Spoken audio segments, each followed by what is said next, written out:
আমাদের নেতাকর্মী এবং সমর্থকদের সবাইকে অন্ততপক্ষে 10টি করে বৃক্ষরোপণ করার জন্য আমরা নির্দেশনা প্রদান করেছি। আমরা বিশ্ববিদ্যালয় প্রাঙ্গণে আনুষ্ঠানিকভাবে বৃক্ষরোপণ কর্মসূচি উদ্বোধন ঘোষণা করলাম। মহান স্বাধীনতার ঘোষক, বহুদলীয় গণতন্ত্রের প্রবর্তক, আধুনিক বাংলাদেশের স্থপতি শহীদ রাষ্ট্রপতি জিয়াউর রহমানের 45তম শাহাদাত বার্ষিকী।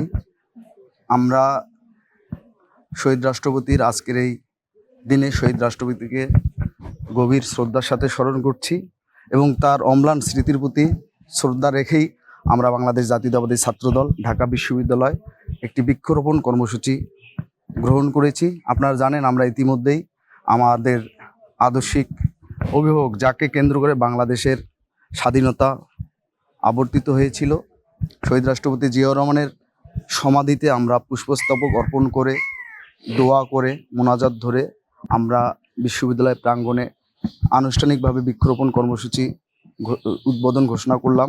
জীবন অবাক না করলে কে করবে? 28% মিল্ক ফ্যাটের অবাক করার সাথে ফ্রেশ মিল্ক পাউডার। জীবন অবাক করুক প্রতিদিন। আমাদের এই কর্মসূচিটি চলবে এই বর্ষাকাল ব্যাপী, অর্থাৎ জুন জুলাই মাস ব্যাপী।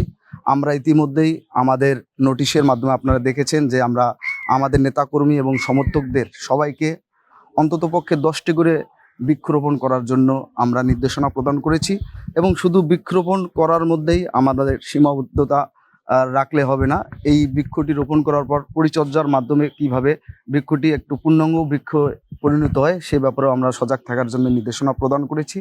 আমরা বিশ্বাস করি আমাদের বর্তমান যে প্রধানমন্ত্রী, দীর্ঘদিন পর তিনি একটি প্রত্যক্ষ ভোটের মাধ্যমে নির্বাচিত হয়েছেন, দেশনায়ক জনাব তারেক রহমান, তার নির্বাচনের যে ইশতেহার ছিল সেই ইশতেহারে ঘোষণা করেছেন তিনি বাংলাদেশব্যাপী 25 কোটি বৃক্ষরোপণ করবেন আগামী 5 বছরে।